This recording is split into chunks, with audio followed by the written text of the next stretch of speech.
अस्सलाम वालेकुम स्टूडेंट्स। आज मैं एक और इम्पॉर्टेंट टेंस डिफाइन कर रहा हूँ, वो है पास्ट इंडेफिनिट टेंस, जिसे पास्ट सिंपल टेंस भी कहा जाता है। बहुत इंपॉर्टेंट है। हम अपनी माजी की रूटीन जब भी बयान करते हैं, कोई ऐसा एक्शन जो आपने माजी में एक बार किया, आपने कहा, आप बाहर गए, खाना खाया, दोस्त को कॉल की, फिर मस्जिद गए, नमाज पढ़ी, वापस आ गए। सो पास्ट रूटीन किया किया किया, गए, खाया, आया, घर आए। तो ये जितना भी टेंस है जिसके आखिर में लिया, दिया, किया, गया वगैरह है, समझें ये पास्ट इंडेफिनिट है। फ़ौरन आइडेंटिफाई कर लें। Whenever you have to define any action which you perform once in your past. I went out, मैं बाहर गया, मैंने अपने दोस्त को कॉल की, वो आया, हम बैठे, हमने खाना खाया, मैंने बिल अदा किया, मैं वापस आ गया।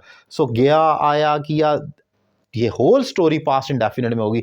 यूजुअली जो स्टोरी राइटिंग होती है, आपको याद हो, ये सारी पास्ट इंडेफिनिट में। एक कौवा था, वो प्यासा था, वो उड़ा, उसने पानी तलाश किया, उसे पानी नहीं मिला, फिर उसे पानी का एक बर्तन नज़र आया, पानी कम था, उसने पत्थर फेंके, पानी ऊपर आया, उसने पिया और वो उड़ गया। ये सारा आया, गया, उड़ा, this is whole stories about past indefinite tense. अब उसका स्ट्रक्चर क्या है? उसमें हेल्पिंग वर्ब डिड आता है। एक तो पॉजिटिव में हेल्पिंग वर्ब कोई भी नहीं आएगा। फॉर एग्जांपल, उसने खत लिखा, ही रोट अ लेटर, इसमें कुछ भी डिड राइट अ लेटर या कुछ करने की जरूरत नहीं, वो एम्फेटिक सेंटेंस बन जाता है। आपने कोई हेल्पिंग वर्ब नहीं डालना।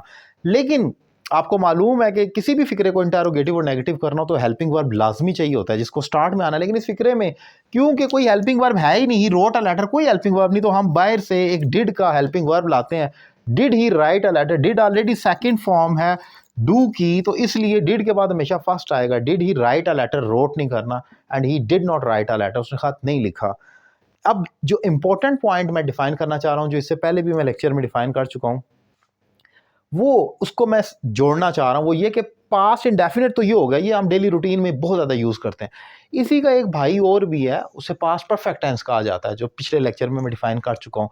पास्ट परफेक्ट का और इसमें कम्बिनेशन में थोड़ी सी कन्फ्यूजन क्रिएट हो जाती है। उसमें होता है कि मैंने काम कर, जैसे इसे मैंने खत लिखा, ठीक है, एक दफ़ा लिखा, लेकिन अगर वो कहता है मैंने खत लिख लिया था, वो आपने टेंस तब बोलना होता है जब आपने माजी के किसी खास वक्त से पहले, 3 बजे से पहले खत लिख लिया था, तो तब पास्ट परफेक्ट हो जाएगा। लिया था, दिया था, कर लिया था, गया। उसमें अगर वो ना भी बोलता है, वो अगर वो कहता है मैंने 3 बजे खत लिख लिया था, लिखा था, अगर इतना भी बोल दे, फिर भी पास्ट परफेक्ट होगा, क्योंकि ड्यूरेशन आ जाता है। कोई हिडन टाइम ड्यूरेशन उसके अंदर होता है। माजी में किसी खास वक्त से पहले आपने कोई काम कर लिया था, तो वहां पर फिर पास्ट परफेक्ट की कैटेगरी आएगी, जिसमें हैड थर्ड फॉर्म के साथ आएगा। I had written a letter, मैंने खत लिख लिया था। Maybe before 3 o'clock, maybe before you reach, I done my work before you reach, तुम्हारे आने से पहले ही मैंने काम कर लिया था।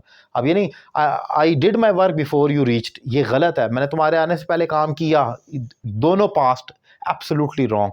उसमें जब भी आपने माजी के दो एक्शन को जोड़कर बयान करना है, उसके आने से पहले मैंने ये काम कर लिया था, तो वहाँ ये पास्ट इंडेफिनिट और पास्ट परफेक्ट का कम्बिनेशन होगा।